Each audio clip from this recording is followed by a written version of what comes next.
কি কারণে ৬০ বছর বয়সে আপনি এখনো বিড়ি সিগারেটের বদভ্যাসটাও ছাড়তে পারলেন না? আহা বুড়া মিয়া, আপনার হায়াত আর কত বছর হইলে আপনি বুঝবেন এটা গুনাহ? ৬০ বছর পরেও আপনি এটা বুঝলেন না, তো ৬০০ বছর পরেই বুঝবেন। কবরের কথা মনে পড়বে কোন দিন? মৃত্যুর কথা মনে পড়বে কোন দিন? এই বয়সকালেও এখনো চা দোকানে বসে রঙিন টেলিভিশনে নর্তকীর নাচ দেখেন, নাচ গান দেখেন। ছি ছি ছি, মুসলমান এত নিকৃষ্ট হয় কিভাবে? মুসলমান এতটা বয়সকালে এভাবে আল্লাহকে বলে 365 দিনের এক বছরে কোনদিন ফজরের নামাজ পড়ে না মুসলমান, এমন এত বড় জানোয়ার কেমনে হয়?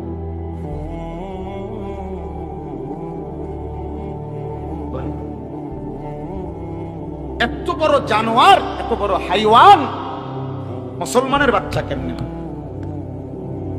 কার মার ঘরে ভাত খাইছে? কোন মায়ের দুধ পায়?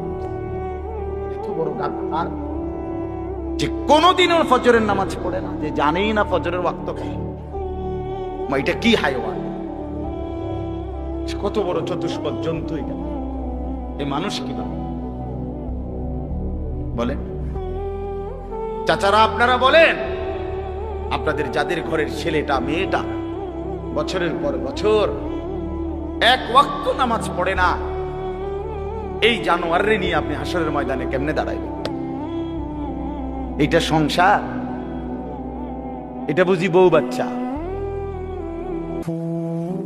এই নাফরমানের পরিচয় দিবেন কিভাবে?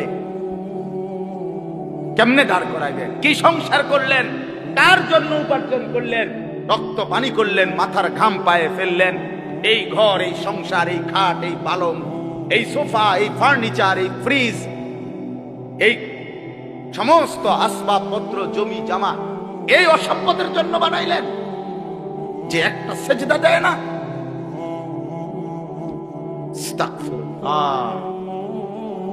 20 বছর ধরে রাস্তার পাশের পুকুরে যেই বেপর্দা বেহায়া নারী খোলামেলা গোসল করে, হাজারো পুরুষ যাকে দেখে আসতে যাইতে, এই অসভ্য নারীর জন্য আপনার সংসার? এটা মুসলমানের স্ত্রী বলেন? ওরে নিয়ে আখিরাতে কেমনে দাঁড়াবেন? কেমনে দাঁড়াবেন? সেই ঘর কেমনে মুসলমানের ঘর? যে ঘরে নামাজ নেই, যে ঘরে সেজদা নেই, যে ঘরের প্রত্যেকের হাতে হাতে মোবাইল, যে ঘরে প্রত্যেক রুমে রুমে সারা রাত ছেলে মেয়ে নারী পুরুষ নাচ গান অস্থির ছবি দেখছে, যে মুসলমান প্রতিদিন ওজনে কম দেয়, প্রতিদিন কাস্টমারকে ঠকায়, প্রতিদিন হারাম রোজগার করে। ও ভাইয়া বলেন, বাবা বলেন, কেমনে দাঁড়াইবেন আখিরাতে? কিভাবে দাঁড়াবো আমরা? অকুল্লুহুম আতিহি ইয়াউমাল কিয়ামাতি ফারদা।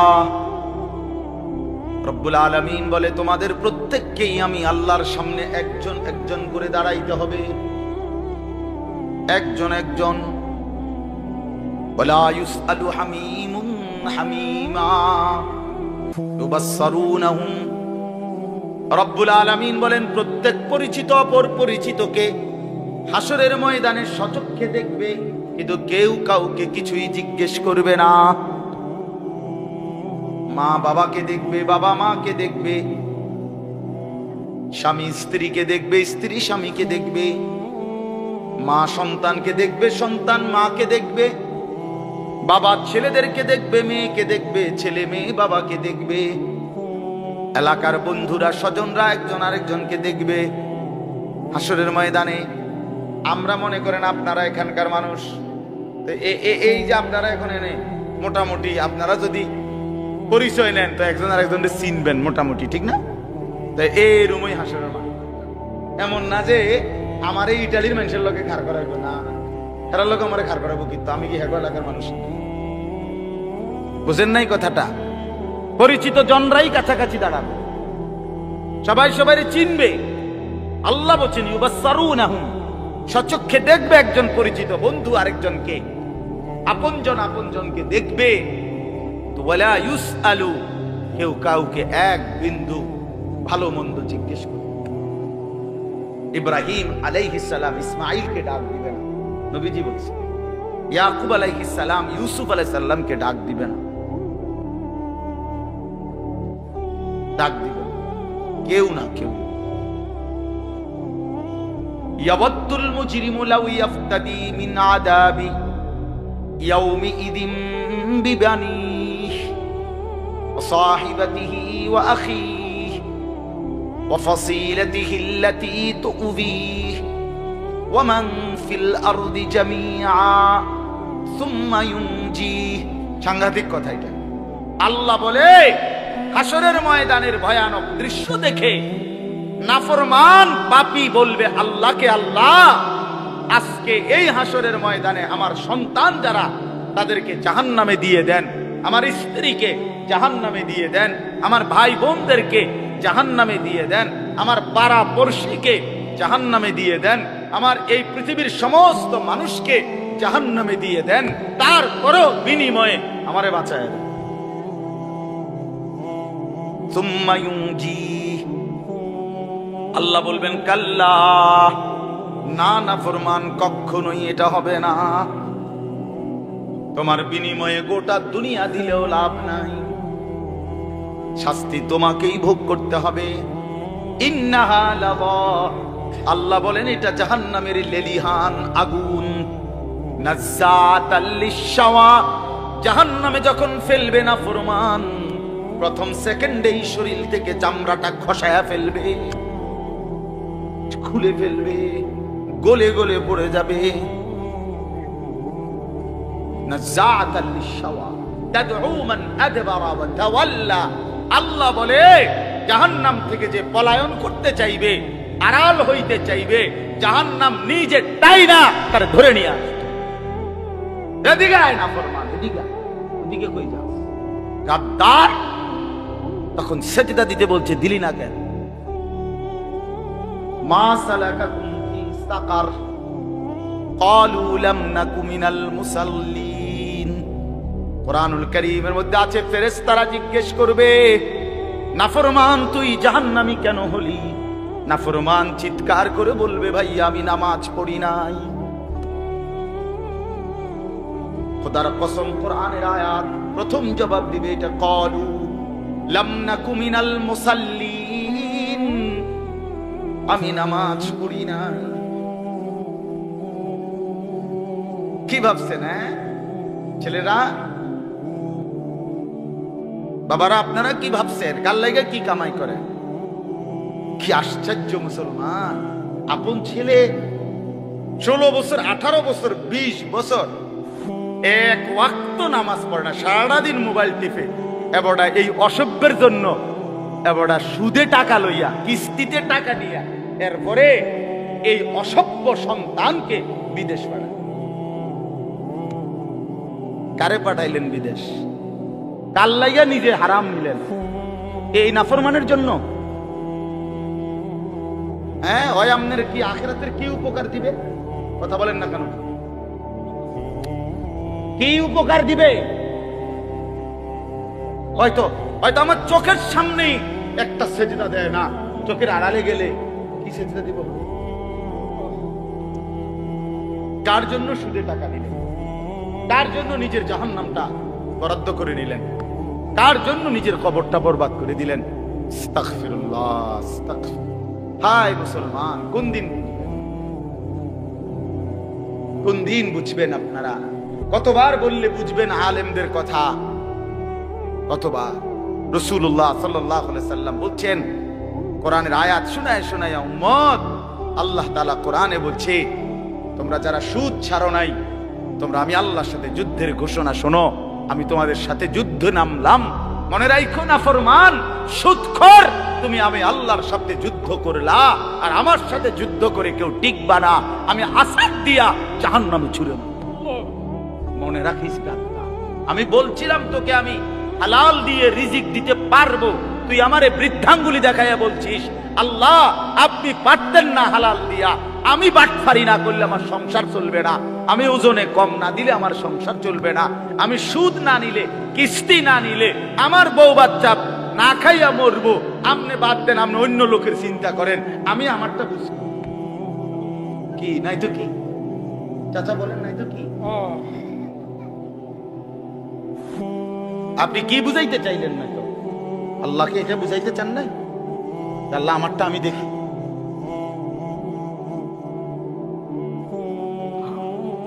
চলেন বাবা, ভাবতে শিখেন, বুঝতে শিখেন, নিজের ভালো শিখেন, হিসাব মিলান। ছেলেরা তোমরাও হিসাব মিলাও। ইন্না যারআ কাদ তুদরিকুল আহাতু ক্বাবলা আন ইয়াবলুগা। হাসান বসরি রাহমাতুল্লাহ আলাইহি যুবকদেরকে বলছে, যুবক মনে রেখো, সব ফুল, সব ফুল, সব ফল পরিপক্ক হয় না, পাকা পর্যন্ত যায় না, তার আগেই ঝরে যায় অনেক। বুঝেন নাই কথা? আম গাছে যে মুকুল ধরে, যতগুলো মুকুল মানে ফুল, ওই ছোট ছোট মুকুল কয় না এটারে, সবগুলোই তো আম হয়। কথা বলেন না কেন? সবগুলোই আম হয় না? তিনি এটাই বলছেন, সব ফুল পরিপক্ক হয় না, সব ফল পরিপক্ক হয় না, ঝরে যায়, ঝরে যায়। তার মানে সব কিশোর বুড়া হবে না, সব যুবক বুড়া হবে না, সব তরুণ বুড়া হবে না বাবা, তার আগেই কবরে চলে যাবে হাজারো লাখো কোটি। কোরআনে আল্লাহ বলছে, অনুকিরু ফিল আরহামি মা নাশাউ ইলা আজালিন মুসাম্মা। রব্বুল আলামিন বলেন, আমি মায়ের পেটে একটা নির্ধারিত সময় বাচ্চাটাকে রাখি, সুম্মা নুখরিজুকুম তিফলান, অতঃপর একটা ছোট্ট ফুটফুটে বাচ্চার আকারে মায়ের পেট থেকে বের করে আনি, সুম্মা লিতাবলুগু আশুদ্দাকুম, অতঃপর আমি আল্লাহ সেই বাচ্চাটার শরীরের মধ্যে শক্তি দিতে থাকি, আস্তে আস্তে তাকে সামনের দিকে আগাইতে থাকি। কিশোর, তরুণ, যুবক, হ্যাঁ, মাঝ বয়সী, বৃদ্ধ, দুর্বল, এভাবে সামনের দিকে নেই। কিন্তু আল্লাহ রাব্বুল আলামিন বলেন, ওয়ামিনকুম মান ইউতাওয়াফা মিন ক্বাবলু, সামনের দিকে নিতে নিতেই মাঝ পথে কিন্তু আমি অনেককেই মৃত্যু দিয়ে থাকি। সরাসরি কোরআনের আয়াত। ওয়ামিনকুম মান ইউরাদ্দু ইলা আরযালিল উমর, আবার অনেককেই আমি আল্লাহ একেবারে বৃদ্ধের শেষ বয়স পর্যন্ত পৌঁছাইয়া থাকি, কিন্তু সবাইকে না। সবাইকে কথা বলেন না কেন? কমপক্ষে যদি এতটুকু নিশ্চয়তা থাকতো যে মৃত্যু হবে নিশ্চিত, তবে 60-এর পরে, তাইলেও তো একটা কথা আছে। মৃত্যু হবে নিশ্চিত, তবে 50-এর পরে, মৃত্যু হবে নিশ্চিত, তবে 40-এর পরে, এরকম নিশ্চয়তাও কি আছে কি বাবা? ছেলেরা বলো ভাই, আছে কি এমন? তো কেন তামাশা করছো? তুমি স্বীকার করলেও মরে যাবা, স্বীকার না করলেও মরে যাবা। চোখ বন্ধ রাখলেও কবরে যাইতে হবে, চোখ খোলা রাখলেও কবরে যাইতে হবে। কি বলে? রাজপ্রাসাদের মানুষটাও মরে যাবে, কুড়ে ঘরের মানুষটাও মরে যাবে, সুখের খাবার যার মুখে সেও মরে যাবে, ভিক্ষার থালা যার হাতে সেও মরে যাবে, যাবে না? তো যেটা নিশ্চিত অনিবার্য বাস্তবতা, যেই মৃত্যুকে আড়াল করার, অস্বীকার করার, পাশ কাটার কোনই ব্যবস্থা নাই, কোনই ব্যবস্থা না। না ক্ষমতা দেখাইয়া, না কাইন্দা কাইটা, কোন সিস্টেম। ক্ষমতা দিয়েও মৃত্যুকে ঠেকানো যাবে না, কাইন্দা কাইটাও কি করা যাবে না মৃত্যুকে। যেটা নিশ্চিত সেটাকে ভুলে যাওয়া কেন ভাই? কেন ভুলে যাব আমরা?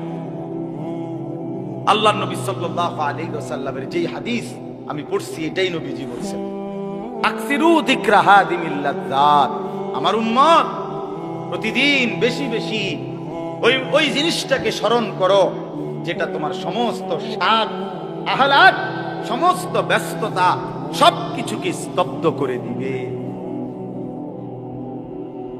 সবকিছু, সেটার নাম মৃত্যু।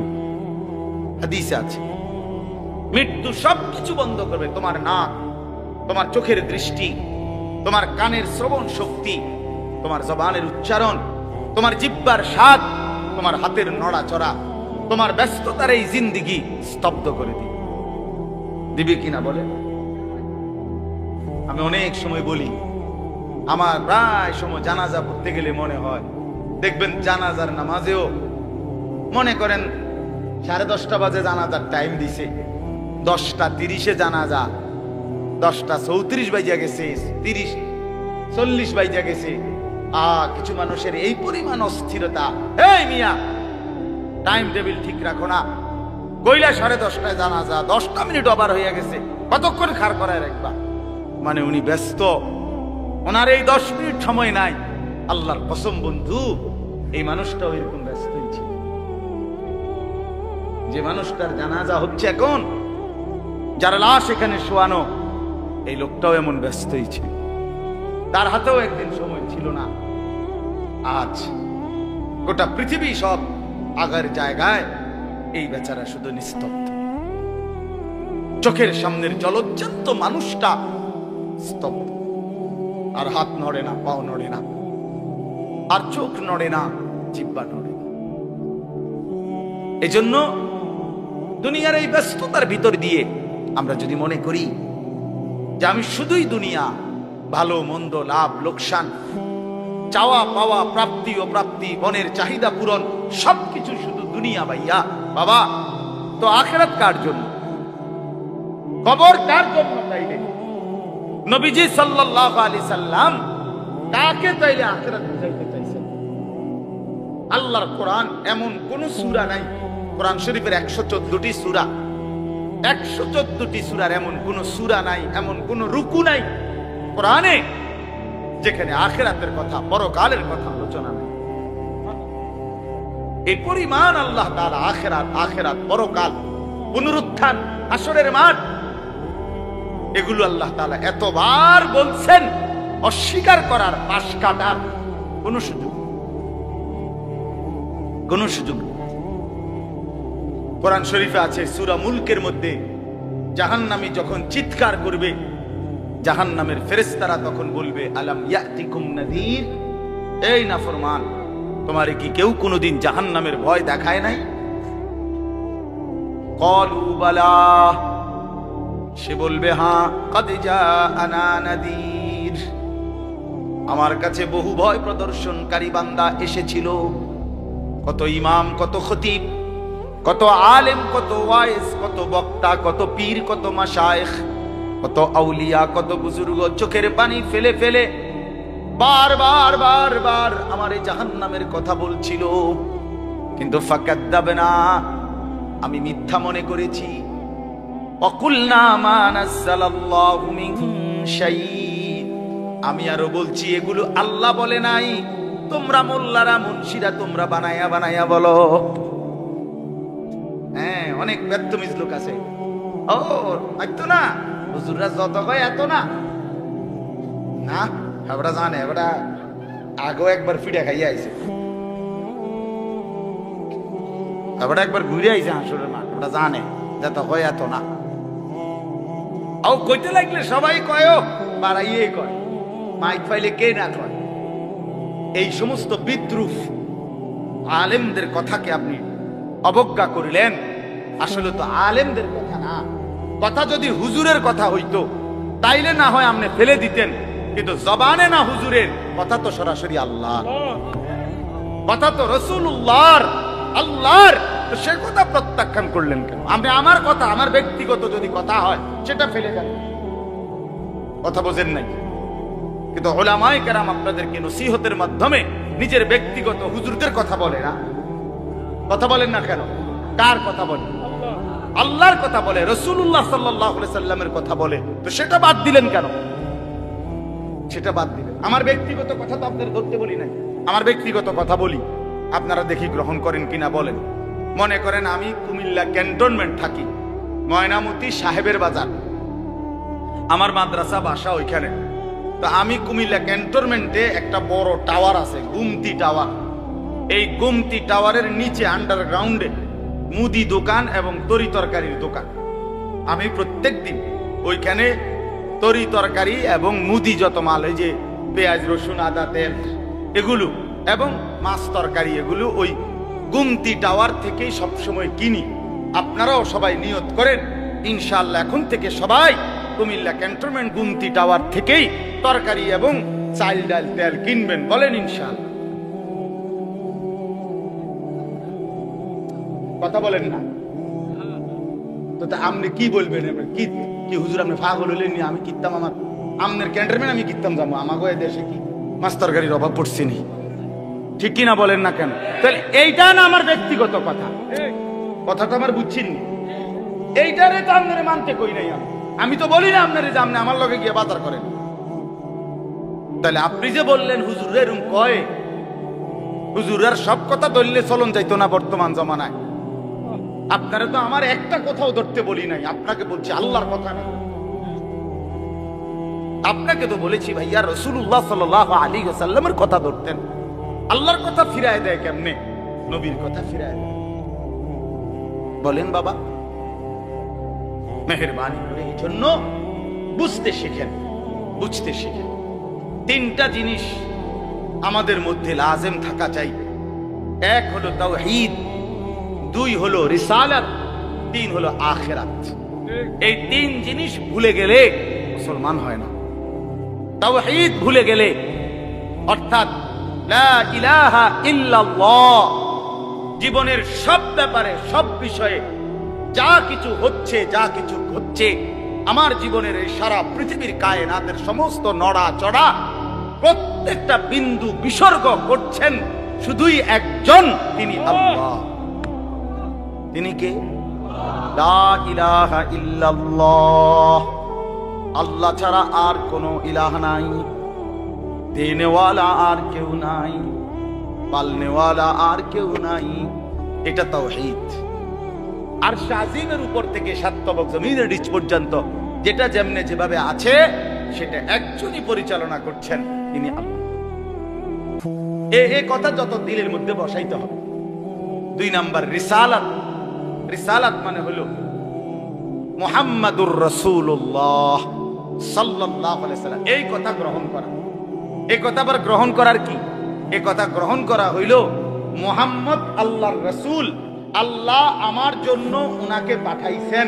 অতএব আমার জীবনের হাসি কান্না আনন্দ বেদনা, রাত দিন, ঘর সংসার বাজার ব্যবসা, আয় রোজগার, স্ত্রী পুত্র পরিজন, কদম কদম বিন্দু বিন্দু নিঃশ্বাস নিঃশ্বাস আমি অনুসরণ করব একজনকে, তিনি মুহাম্মাদুর রাসূলুল্লাহ সাল্লাল্লাহু আলাইহি ওয়াসাল্লাম। এটারে বলে রিসালাত। এটাকেই বলে নবী সাল্লাল্লাহু আলাইহি সাল্লামকে চেনা, এটাকেই বলে নবী সাল্লাল্লাহু আলাইহি সাল্লামকে ভালোবাসা, এটাকেই বলে নবী সাল্লাল্লাহু আলাইহি সাল্লামকে অনুসরণ। আমার ভাইয়া, আল্লাহর দোয়াই আপনি আপনার জায়গাতেই থাকেন, আপনি আপনার তরিকাতেই থাকেন, আপনি আপনার পীরের কাছেই থাকেন, যে যেখানে আছেন থাকেন, কোনো অসুবিধা নাই। শুধু নিজেরে ধোঁকা দিয়েন না, ধোঁকা খাইয়েনও না, কাউরে ধোঁকা দিয়েনও না। আল্লাহ রাসূল বলছে আল মুমিনু লা ইয়াখদাউ ওয়া লা ইউখদাউ। খেয়াল করে শুনেন এই কথাটা। মুমিন, নবীজি বলছে, কোন ঈমানদার কাউকে ধোঁকা দেয় না। খোদার কসম নবী বলছে ঈমানদার ধোঁকা খায় না। লা ইয়াখদাউ অর্থ সে ধোঁকা দেয় না, ওয়া লা ইউখদাউ অর্থ নিজেও ধোঁকা খায় না। অতএব রাসূলুল্লাহ সাল্লাল্লাহু আলাইহি সাল্লামের সাথে সম্পর্ক, ভালোবাসা, মহব্বতের সবটা 100 অনুসরণের মাধ্যমে, অনুসরণের মাধ্যমে, অনুসরণের মাধ্যমে। চেহারায় যার দাড়ি নাই সে রাসূলকে ভালোবাসে না, ঘরে যার স্ত্রী বেপর্দা সে রাসূলকে ভালোবাসে না, উপার্জনের মধ্যে যার হালাল নাই সে রাসূলকে ভালোবাসে না, জীবনে যার সুন্নত তরিকার অনুসরণ নাই সে আল্লাহর রাসূলকে কশিন কালেও ভালোবাসে না। ভালোবাসে বললে এটা ভালোবাসার নামে ধোঁকা, মিথ্যাবাদিতা ছাড়া আর কিচ্ছু। হাসরের ময়দানে মার খাইয়েন না, তারা খাইয়েন। কথা বুঝছেন না? এখানে কাজ জোর দেখাইয়া হয়তো আপনি চিৎকার দিয়া হুঙ্কার দিয়া এই কইয়া সেই কইয়া খাইয়া দাইয়া বিরিয়ানি খিচুড়িয়ে মিল্লা পার হইয়া গেলেন আর কি। কিন্তু কবর আখেরাত সুঠা। আখেরাত হাসরের মাঠ মামুর বাড়ি না, হাসরের মাঠ নানার বাড়ি না, আমনের চাচার শ্বশুর বাড়ি না। হাসরের মাঠ সেই মাঠ ১৬ লক্ষ আম্বিয়া আদম থেকে মুহাম্মদ সাল্লাল্লাহু আলাইহি সাল্লাম পর্যন্ত সমস্ত নবী রাসূল যে মাঠের ভয়ে আল্লাহর কাছে দিবানিশি কাঁদছেন, সেই মাঠের নাম হাসরের মাঠ।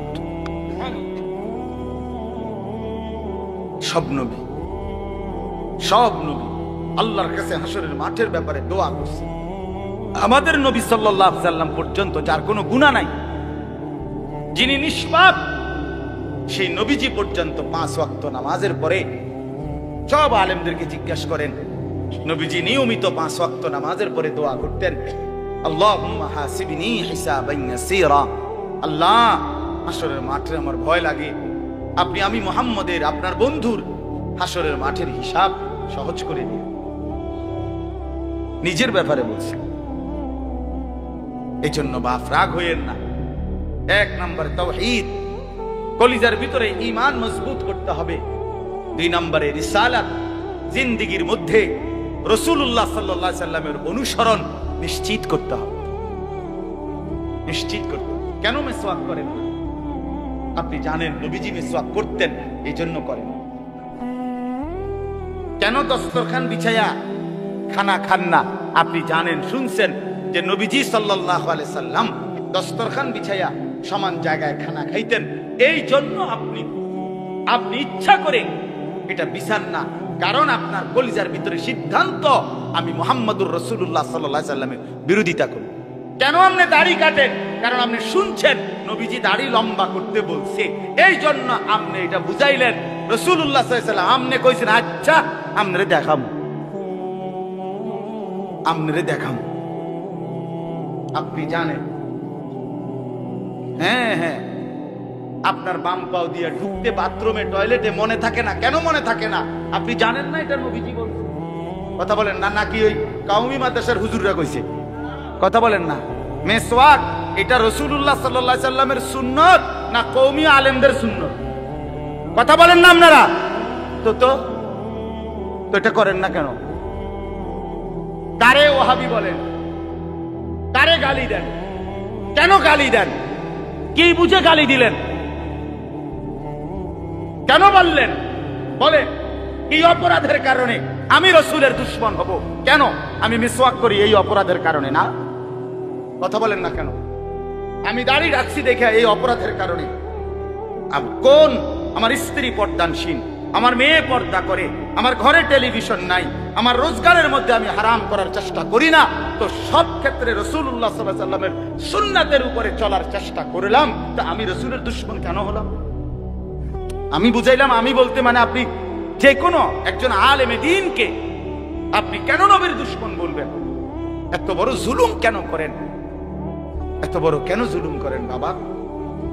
চা দোকানে বসে একজন আলেমের বদনাম করলেন, আপনি আন্দাজ করলেন একজন আলেমের ইলমের কদর কত? আমরা কিতাবে স্পষ্ট পড়ছি, সারা পৃথিবীর ঈমানদারের সমস্ত বন্দিগি আর আল্লাহর রাস্তায় জিহাদ, এই দুইটার পার্থক্য কদ্দুর?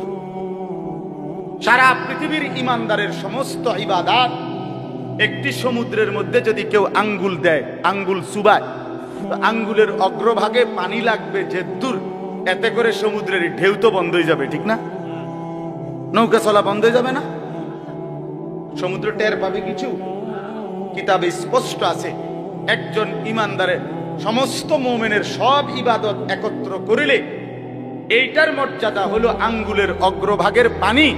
আর আল্লাহর রাস্তার জিহাদ ফি সাবিলিল্লাহ, জীবন দেওয়া, জিহাদ করা, এটা সমুদ্রের বাকি পানি। এরপরে লিখছে যে সমস্ত ইবাদত এবং আল্লাহর রাস্তার যুদ্ধ, এইটাও এবার একসাথে করেন।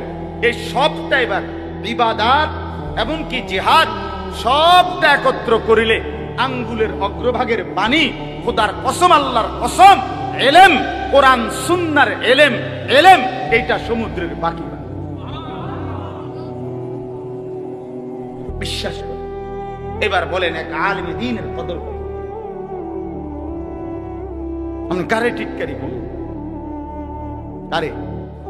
ওটা আপনার মসজিদের ইমাম ৬০০০ টাকা বেতন দিয়ে আপনার চোখে লাগছে না? বেটার বেতন কম। হ্যাঁ, বেটার বেতন কম তো আপনি না কম দিচ্ছেন, উনি নি কম নির্ধারণ করছেন, আপনি না তারে মূল্যায়ন করেন না। কথা বলেন না কেন? আমাদের সমস্ত একটা স্পষ্ট কথা খেয়াল করেন, যদি এক সমস্ত মুসলমানের টার্গেট হইতো যে আমি প্রত্যেক বিষয়ে আল্লাহর কোরআন রাসূলের সুন্নাত মোতাবেক চলবো, তাইলে এই পৃথিবীতে মসজিদের ইমামের চাইতে ব্যস্ত জিন্দেগি আর কেউ পালন করার কথা ছিল না। কেন? ওই মহল্লার সমস্ত মানুষের ঈমান, ইসলাম, আখিরাতের সমস্ত দিক নির্দেশনা সারাক্ষণ উনাকে দিতে হইতো। তখন উনার কদরও হইতো অনেক, তখন উনার বেতনও হইতো অনেক, উনার হাদিয়াও হইতো অনেক। কিন্তু আমাদের কলিজার ভিতরে আখিরাত লাগে না মনে হইছে, কোরআন তেলাওয়াত লাগে না, রাসূলের সুন্নাত লাগে না। মেয়ের বিয়েটার মধ্যে নবীর সুন্নাত কি এটা জানার দরকার নাই, ছেলের বিয়েটার মধ্যে নবীর সুন্নাত কি এটা জানার দরকার নাই। ওই হদ্দার মাতব্বর মিল্লা তারা ঠিক করছে বিয়েটার মধ্যে চেয়ার হইব ২০০, টেবিল হইব মোট ৩০টা, গেট হইব একটা ৭০,০০০ টাকা দামের গেট, হাইয়েস্ট গাড়ি যাব ৬০টা, প্রত্যেকটার মধ্যে বেড়া বেড়ি মিল্লা বইব ১৪ জন, তো ৫টার মধ্যে ৫, ১৪, ৭০ জন। এরপরে দিয়া গেটে দিব ২,০০০, বাজে খরচ হইলো ৩,০০০, এই হইলো ৫,০০০। এগুলো হইলো হিসাব। আর হুজুররা ইয়া কইয়া গেছে রবিবারে মাইয়াগার বিয়া, দুপুরে দুগা ভাত খাইয়া যায়। বুঝেন নাই? কিন্তু যদি সে জানতো যে রাসূলুল্লাহ সাল্লাল্লাহু আলাইহি সাল্লামের ৪টা মেয়ে নবী বিয়ে দিছেন, আমি সেভাবে রাসূলের মেয়ে যেভাবে বিয়ে দিছেন আমি আমার কন্যাকে সেভাবে বিয়ে দেব, তাইলে তো ইমাম সাহেবের কাছে উনি আগে আসতো। ঠিক কিনা বলে? আলেমের কাছে আগে আসতো। কিন্তু ওই যে ওনার তো এটা দরকার নেই। কি আপনার বাড়িতে ৩ দিন ধরে ডেক সেট বাজে? হ্যাঁ হুজুর আসলে কিতা করুন, শরম দিয়ে না, ফুলাইনে আউশ করছে, ফুলাইনে শখ করছে। হায় রে আল্লাহ, হায় মুসলমান, এইভাবে রাসূলুল্লাহ সাল্লাল্লাহু আলাইহি সাল্লামের হুকুমকে, সুন্নাতকে গলা টিপে হত্যা করলেন। নবীজি নিজে বলছে না, আপনারা কতবার শুনছেন, নবীজি বলছে বিয়ে আমি রাসূলের সুন্নাত, বলছে কিনা বলেন? আবার বলেন বলছে কিনা? বলে যার সুন্নাত তার মতো হইতে হবে না। তো রাসূলুল্লাহ সাল্লাল্লাহু আলাইহি সাল্লামের সুন্নাত বিয়ে, তো বিয়ে নবীজি সাল্লাল্লাহু আলাইহি সাল্লাম বিয়ের মধ্যে গায়ে হলুদ, ডেক সেট, এই লম্বা গেট আর গাড়ির মধ্যে ফুল, এই সব। আমি অনেক সময় অনেকেরই জিজ্ঞাসা করছি যে ভাই বিয়ে কার, বিয়ে কার? কইছে ওনা। আমি কই এই ফুল যে লাগাইছেন গাড়ি, বিয়ে তো প্রাইভেট কারে করানো উচিত।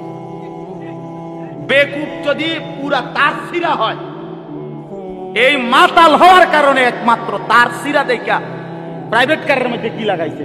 কিরে বেটা বিয়ে হইলো এদের, ফুল লাগাইলো কোথায়? প্রাইভেট কারে। পাগল কারে কয়? এই পাগলের বাতরাম দেখে।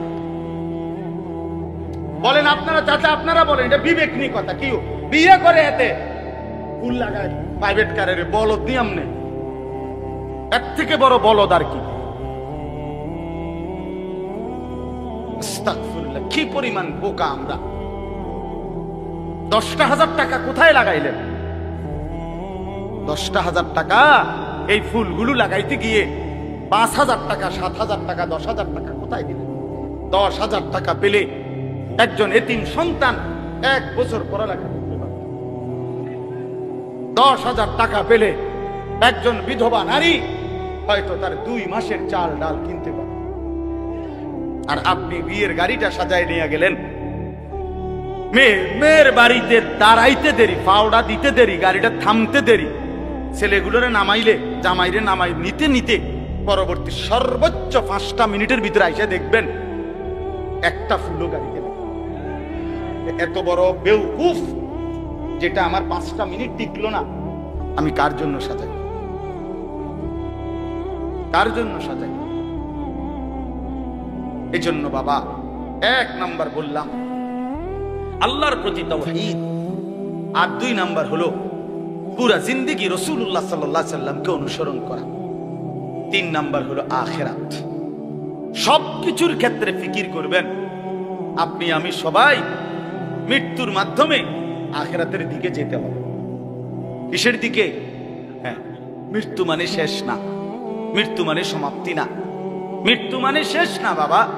মৃত্যু মানে আখিরাত, পরকালের জিন্দেগি, পরবর্তী অধ্যায়, নতুন অধ্যায়ের শুরু, নতুন অধ্যায়ের শুরু।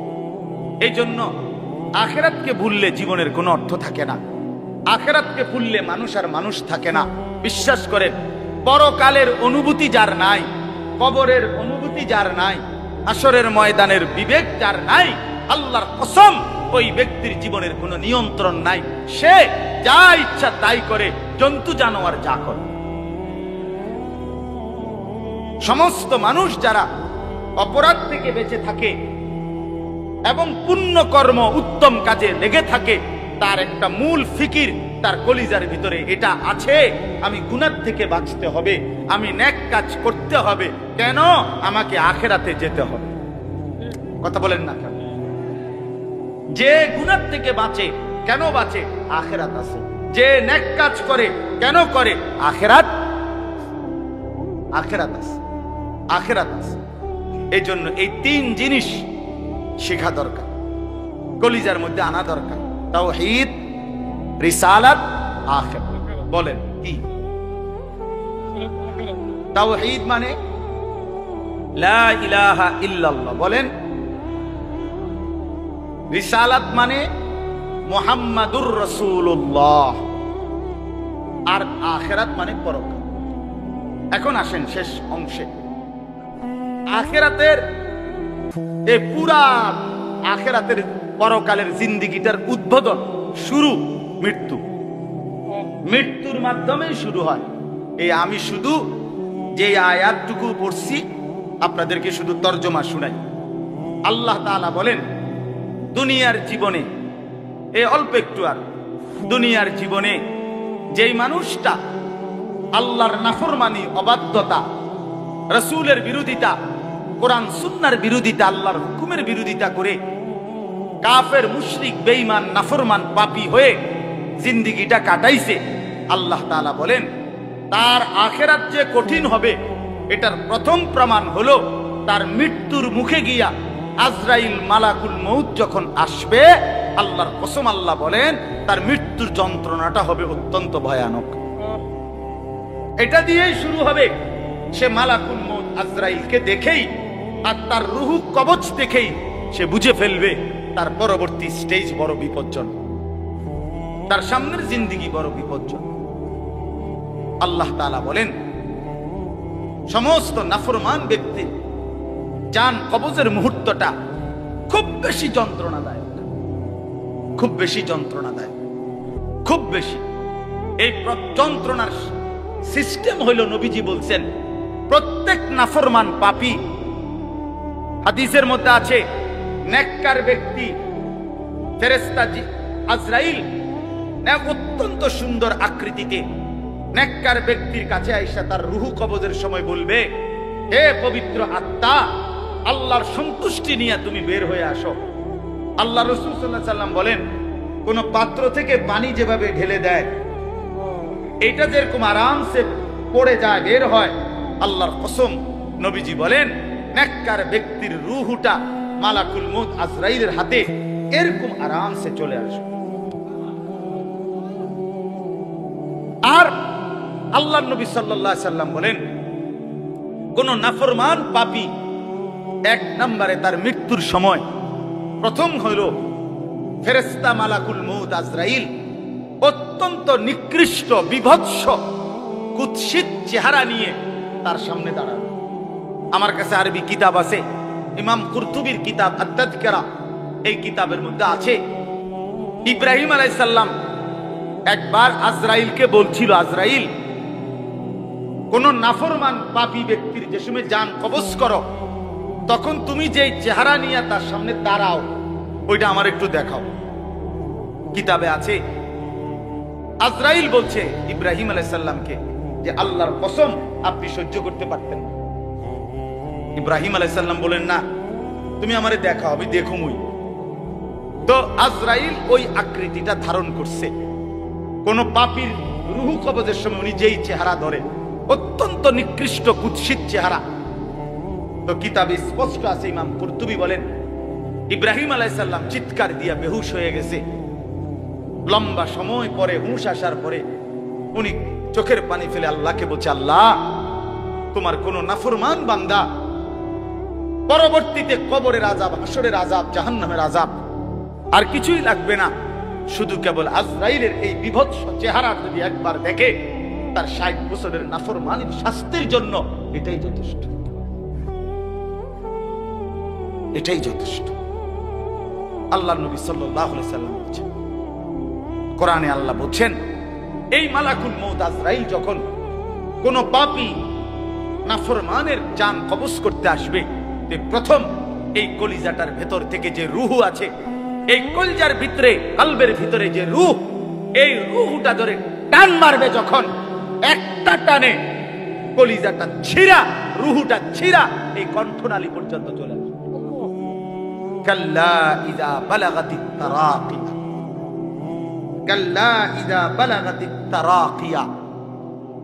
আর কিছুই না বান্দা, শোনো, যখন নাফরমান তোমার জান কবজের সময় রূহটা চলে আসবে কণ্ঠনালীতে, এবার রূহটা বের হতে চাইবে না, বের হতে চাইবে না, নাফরমান ছটফট করবে। আর ফেরেশতা আজরাইল, ফেরেশতা ছিঁড়া বিরা কোন জিনিসকে, কোন ধারালো লোহা, শিক, এটা যদি আগুনের মধ্যে, আপনার আগুনে পুরানো জিনিসের মধ্যে টান দেয়, তাহলে যেরকম ছিঁড়া বিরা আসে, আল্লাহর কসম, আল্লাহ রাসূল বলছে, আজরাইল যখন রূহ ধরে আবার টান মারবে, তো সমস্ত তোর শরীর ছিন্ন ভিন্ন করে এই রূহ বের করে। ওয়াকিলা মান রাক, আল্লাহ বলে আশপাশের মানুষগুলো তখন বলবে, ওই লোকের ছটফটানি দেখা, হায় তাকে বাঁচাবার জন্য কোন ওঝা ডাকো, বৈদ্য ডাকো, ডাক্তার ডাকো, কবিরাজ ডাকো, কে আছো তাকে চিকিৎসা করবে, ডাকো না, আনো না, কত বিষম ছটফট করছে। আল্লাহ বলেন ওয়াজান্না আন্নাহুল ফিরাক, কিন্তু ওই নাফরমান বুঝে ফেলবে আজ আর তাকে কেউ ফিরাইতে পারবে, তাকে দুনিয়া থেকে বিচ্ছিন্ন হতেই হবে, তাকে চলে যেতেই হবে। বন্ধু আমার, বাপ আমার, একটা জরুরি কথা আপনারা বয়স্ক লোকেদেরকে বলি। রাসূলুল্লাহ সাল্লাল্লাহু আলাইহি সাল্লাম বলেছেন, আমার এই কথাটা খেয়াল করেন, নবীজি বলছেন, ইন্নাল্লাহা ইয়াকবালু তাওবাতাল আবদ মা লাম ইউগাররির। বান্দা যখন আজরাইলকে দেখে, তখন তার রূহে, তার শরীরের মধ্যে আরে গড়গড়া শুরু হয়, মৃত্যুর গড়গড়া শুরু হয়। আল্লাহ রাসূল বলছেন, তখন আর আল্লাহ তাআলা কারো কোনো তওবা কবুল করে, তওবা কবুল করে। ওয়ালাইসাতিত তাওবাতু লিল্লাযিনা ইয়ামালুনা আস-সাইয়্যাত হাত্তা ইযা জাআ আহাদাহুমুল মাউত ক্বালা ইন্নী তুবতুল আন। আল্লাহ বলেন, যে মৃত্যু পর্যন্ত নাফরমানি করে গেছে, যখন মৃত্যুর মুখে আজরাইল আসছে, এখন বলতেছে, আল্লাহ আমি তওবা করলাম। আল্লাহ বলেন, ওয়ালাইসাতিত তাওবা, এমন তওবা আমি আল্লাহ গ্রহণ করব। আমরা অনেক সময় 90 বছরের বুড়া, 70 বছরের বুড়া মিয়া একদম লম্বা হইয়া সোজা হইয়া গেছে, এবার একদম টাইনতে আছে লম্বা কইরা, এই সময়ে গিয়া 200 টাকা হাদিয়া দিয়া হুজুরে আনছে, হুজুর তওবাটা ফরাইয়া দেন, আব্বারে বেহেশতটা বুঝ কইরা দেন, ধরেন কি তওবা করাবে হুজুর? হুজুর এখন ওনার কোনো ইহসাস, অনুভূতি আছে? কথা বলেন না কেন? উনি জানে কিছু কি বলতেছে, কি তওবা করাইলে? কিসের তওবা? কিসের তওবা এটা? কিসের তওবা? গুনাহ করলেন আপনি, আপনার ফরামু বুঝি আমি, হ্যাঁ? আপনার গুনাহ আপনি না জানেন। এজন্য আল্লাহ কোরআনে বলছেন, ওয়াল্লাযীনা ইযা ফাআলু ফাহিশাতান আও যালামু আনফুসাহুম যাকারুল্লাহ। আল্লাহ বলে, বান্দা শোনো, জীবনভর যদি গুনাহ করো, নাফরমানি করো, জুলুম করো, নাফরমানি করো, কিন্তু আমার যেই বান্দা গুনাহ করবে অথবা নাফরমানি, অশ্লীলতা, বেহায়াপনা করে, আল্লাহ বলেন যদি সাথে সাথে আমি আল্লাহকে মনে করে, অতঃপর ফাস্তাগফারু লিযুনুবিহিম, আমি আল্লাহর কাছে নিজের গুনাহের জন্য মাফ চাই। ওয়া ইয়াগফিরুয যুনুবা ইল্লাল্লাহ, বুঝে শুনে দিল থেকে বলে আল্লাহ আপনি মাফ না করলে মাফ করবে কে? ওয়ালাম ইউসিররু আলা মা ফাআলু ওয়া হুম ইয়ালামুন, আর আল্লাহকে বলে আল্লাহ এই গুনাহ আমি ছেড়ে দিলাম, ওয়া হুম ইয়ালামুন, জেনে বুঝে এমন নাফরমানি আর করব না, মাফ করে দেন। খোদার কসম আল্লাহ বলেন বুঝে শুনে আমার বান্দা যদি গুনাহ ছেড়ে দিয়ে আর করবে না ওয়াদা দিয়ে, আমি আল্লাহর কাছে চোখের পানি ফেলে মাফ চাই। এবার গুনাহ যদি আসমান পরিমাণও হয়, আমি আল্লাহ ওয়াদা করলাম বিনিময়ে পুরা মাগফিরাত দিয়ে দেব। উলাইকা জাযাউহুম মাগফিরাতুম মির রাব্বিহিম, পুরা মাফ। তো শর্ত হইল বান্দা আর করবা না, ওয়াদা দিতে হবে, গুনাহগুলো ছেড়ে দিতে হবে। আমনের কলজার ভিতরে হইল আমনে কোনো সুদের টিয়া ছাড়তেন না, আমনে কোনো বিড়িখানা ছাড়তেন না, আমনে কোনো সাদওয়ানের টেলিভিশন সাউন্ড বন্ধ করতেন না, আমনে হুজুরের লগে যে ডোলেন আস্তাগফিরুল্লাহ রাব্বি, আমনে কীর্তন লরেন, আমনের পকেটে দে বিড়ি, আমনের লেগে দে সাদওয়ানের টেলিভিশন লইয়া বইয়া রইছে দোকানদার, আমনে লরেন কীর্তন, কি এর তওবা করেন কার কাছে? আল্লাহ বুঝে না, কথা বলে না, হ্যাঁ আল্লাহ জানে না, এটারই নি কয় তওবা।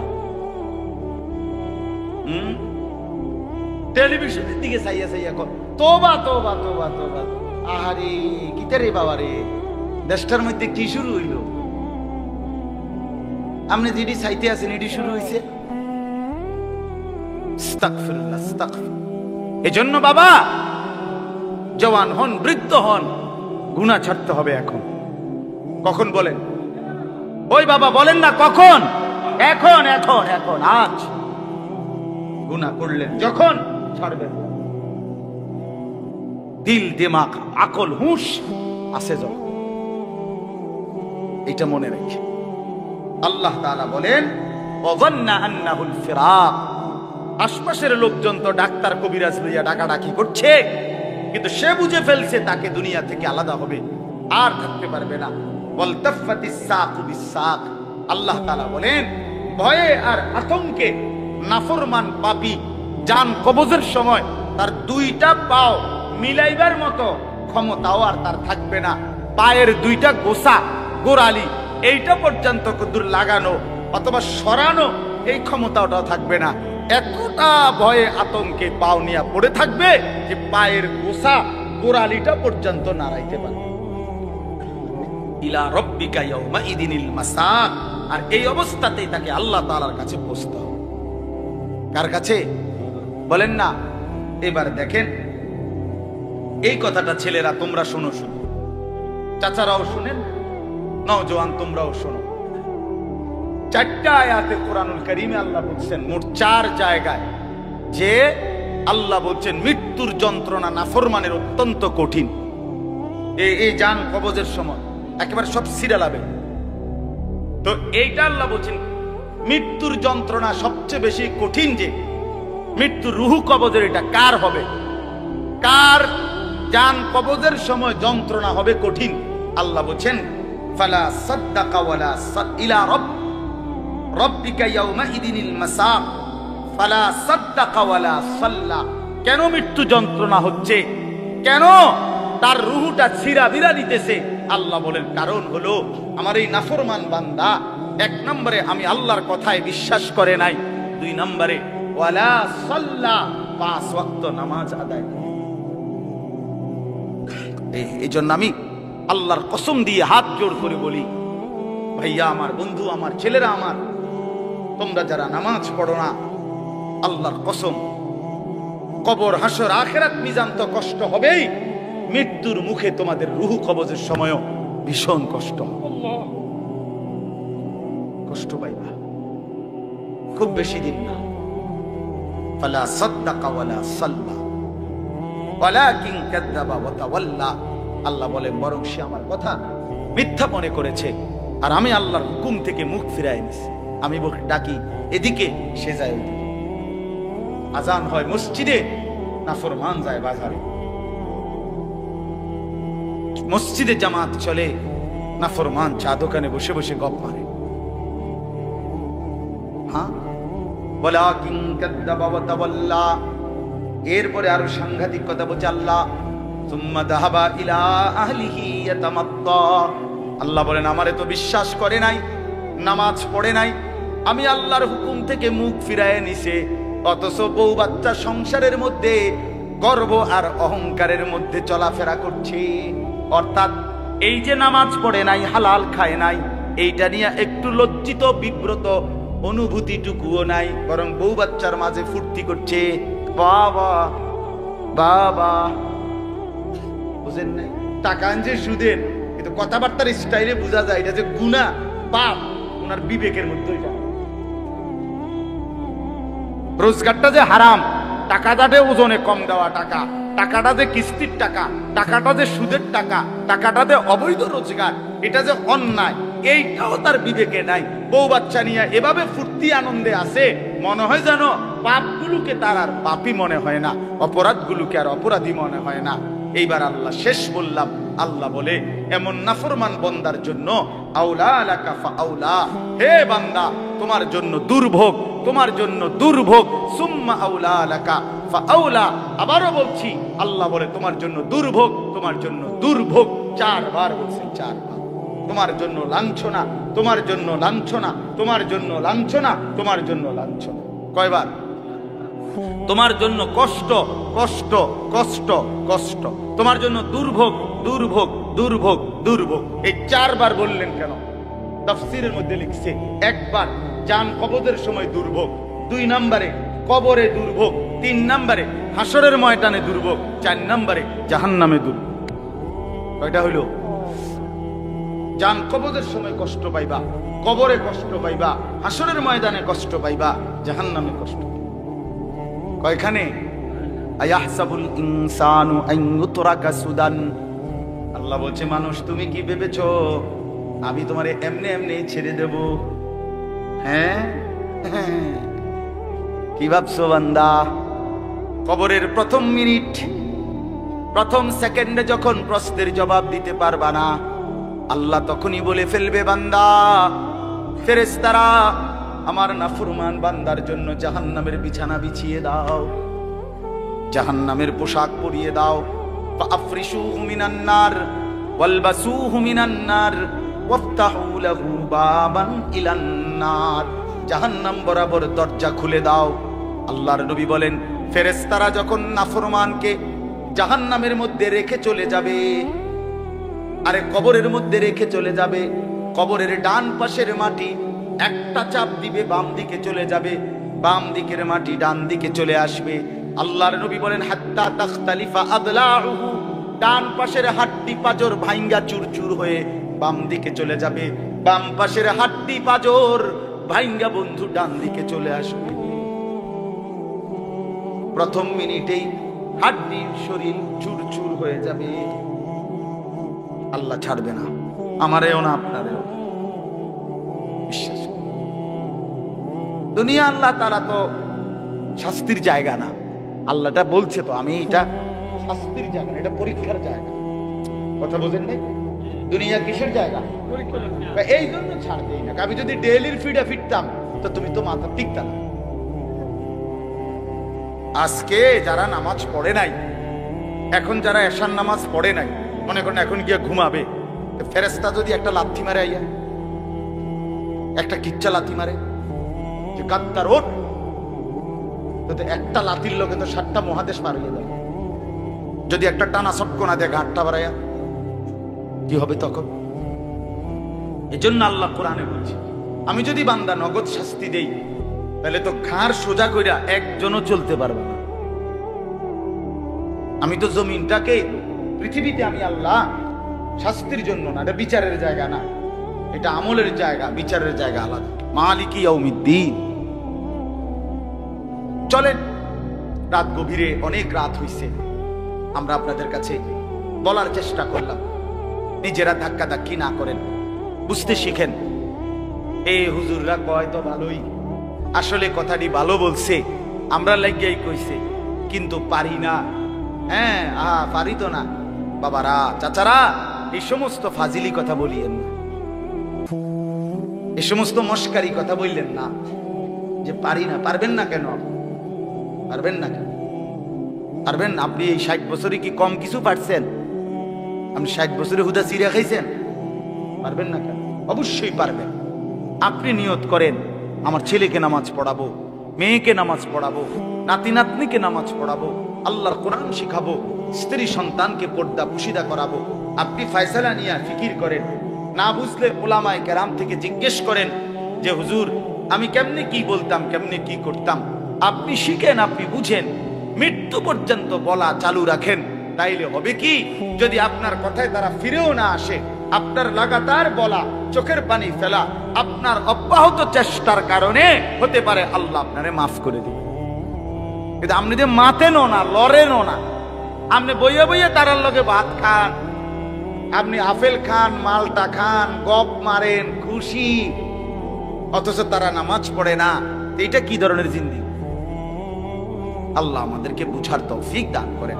যেই ছেলেরা আলহামদুলিল্লাহ আজকের এই মাহফিলের ইন্তজাম করেছো ভাই, তোমাদের কাছে আমার অনুরোধ, ভাইয়া নামাজ পড়ো।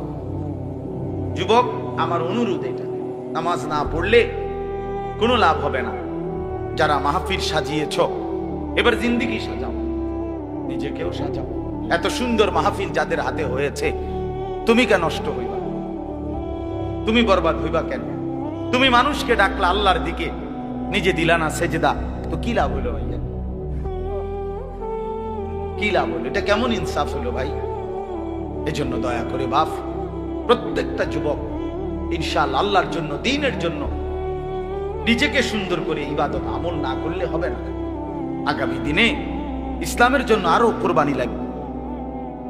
অবশ্যই দেখেন, দেখেন সারা পৃথিবীতে ইসলাম আর কুফরের যুদ্ধই চলছে।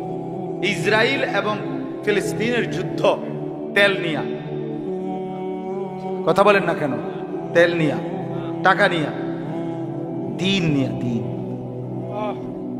ইসরায়েলের সাথে লেবাননের যুদ্ধ ঈমান আর কুফরের যুদ্ধ। কথা বলেন, সারা পৃথিবীর এই গোলযোগ বাড়তেছে। ঈমান আর কুফরের যুদ্ধ, ইসলাম আর বেঈমানের যুদ্ধ। অতএব এই যুদ্ধে যদি তুমি টিকতে হয়, তো অবশ্যই তোমাকে সেজদাওয়ালা হইতে হবে। যে কপালে সেজদা নাই, তুই পারতা না। আমি সব সময় বলি ভাই, দুইটা স্লোগান মারন আর আল্লাহর জন্য জীবন দেওয়া এক কথা না। এজন্য নামাজ পড়ো, নামাজ পড়ো। মোবাইলের নেশা ছাড়ো ভাইয়া, মোবাইলের নেশা কমাও। ব্যক্তিগত প্রয়োজনের মধ্যেই রাখো। একটু চেষ্টা করলে, হিম্মত করলে, যে মানুষ আজীবন লবণ দিয়া ভাত খাইতো, ডাক্তার নিষেধ করার পরে 20 দিন চেষ্টা করে সে এখন লবণ ছাড়াও ভাত খাইতে পারে। যে মানুষ আজীবন চিনি দিয়া চা খাইতো, ডাক্তার নিষেধ করার পরে এখন 20 দিন চেষ্টা করার পরে এখন সে চিনি ছাড়াও চা খাইতে পারে। যে মানুষ সব সময় মিষ্টি খাইতে পছন্দ করত, এখন ডাক্তার ডায়াবেটিস বলার কারণে মিষ্টি খাওয়া ছেড়ে দিতে বলাতে সে এখন পরবর্তী 10 বছর 15 বছর মিষ্টি ছাড়াও জিন্দেগি চালাইতে পারে। যে মানুষ বহুদিন বিড়ি সিগারেট খাইতো, কোনো আলেমে দ্বীনের কথা শুই না, হয়তো ছেড়ে দিছে, কিছুদিন কষ্ট হয়েছে, 20 দিন 50 দিন 1 মাস, কিন্তু এরপরে ঠিকই তার কাছে এটা সহজ হয়ে গেছে। তো ঠিক তেমনি ভাবে ইনশাআল্লাহ হিম্মত করিলে তুমিও গুনাহ থেকে বাইচা পাক্কা নামাজি হওয়ার যদি হিম্মত করো, তো তুমিও পারবা ইনশাআল্লাহ, পারবা। দুনিয়ার এই শরীর বাঁচাইবার জন্য যদি কত কিছু ডাক্তারের কথা মতো বিরত থাকা যায়, তো আখিরাতে জাহান্নামের আযাব থেকে বাঁচার জন্য, কবরের আযাব থেকে বাঁচার জন্য, মৃত্যুর যন্ত্রণা থেকে বাঁচার জন্য গুনাহ তো ছেড়ে দেওয়া উচিত। আল্লাহ আমাদেরকে তৌফিক দেন, কবুল করেন। আল্লাহ তাআলা আজকের এই সুন্দর মাহফিলের মধ্যে বরকত দান করেন। অনেক উলামায়ে কেরাম আসছেন, আল্লাহ আপনাদেরকে হায়াতে তয়্যিবা আফিয়া দান করেন। চাচারা, বাবারা, মুরব্বীরা, বয়স্করা, আল্লাহ তাআলা আপনাদেরকেও আরো বেশি নেক আমলের তৌফিক দেন। আমার অনেক চাচা এখানে, চাচারা আমার হাত জোর করে অনুরোধ, আমি আপনাদের কাছে অনুরোধ করছি, আপনারা বিড়ি সিগারেট খাইয়েন না। আমার এটা অনুরোধ। রাসূলুল্লাহ সাল্লাল্লাহু আলাইহি ওয়াসাল্লাম বলছেন, এটা হাদিস, তাহহিরু আফওয়াহাকুম, তোমরা তোমাদের মুখ পবিত্র রাখো। বিশ্বাস করে। নবী সাল্লাল্লাহু আলাইহি সাল্লাম জীবনে কোনোদিন কাঁচা পেঁয়াজ রসুনের গন্ধটাও পছন্দ করতেন না, কষ্ট হইতো নবীর। আপনি এই দুর্গন্ধওয়ালা মুখ নিয়ে কেমনে সুপারিশের জন্য দাঁড়াইবেন? হাউজে কাউসারের পানির জন্য কেমনে দাঁড়াইবেন? নবী যদি জিজ্ঞেস করে, উম্মত মৃত্যুর দিন পর্যন্ত, শেষ পর্যন্ত বিড়ি সিগারেট আগুনের মধ্যেই ছিল, তখন বলেন? এই জন্য অনুরোধ করলাম, বিড়ি সিগারেটের বদভ্যাস ছেড়ে দেন, চা দোকানের আড্ডা ছেড়ে দেন, টেলিভিশনে নাচ গান দেখা ছেড়ে দেন। যুবক ভাই, তোমরা নামাজ পড়ো, চরিত্রবান থাকো। পর্দার আড়ালের মা বোন যারা, তাদেরকে বলছি, আপনারা আপনাদের পর্দা, সতীত্ব, ইজ্জতের হেফাজত করে। যে নারীর পর্দা নাই, যে নারীর সতীত্বের কদর নাই, যে নারীর মধ্যে হায়া লজ্জা নাই, পর্দার গুরুত্ব নাই, বিশ্বাস করেন, বিশ্বাস করেন, ওইটা কোনো বেটিও না, বেটির জাতও না, এটা ফেলাস্টিক। আসলে এটা ফেলাস্টিক। হ্যাঁ, নারী বলে থাকে যার সত্তার ভিতরে নিজেকে আড়ালে রাখা, নিজেকে লুকিয়ে রাখা, পর্দায় রাখা, এইটা যার মধ্যে সৃষ্টিগতভাবে আছে সর্বদা, তারই নারী বলে। নারী বেহায়া, বেপর্দা, এটা কোনো বেডিয়ে না, বেডিয়ে নাই। নারী কেমনে বেপর্দা হয়? নারী তো নারী। এই জন্য দয়া করে মা বোনদেরকে বলি, পর্দা পুশিদার গুরুত্ব দিবেন। আল্লাহ তৌফিক দান করেন, আল্লাহ তাআলা কবুল করেন।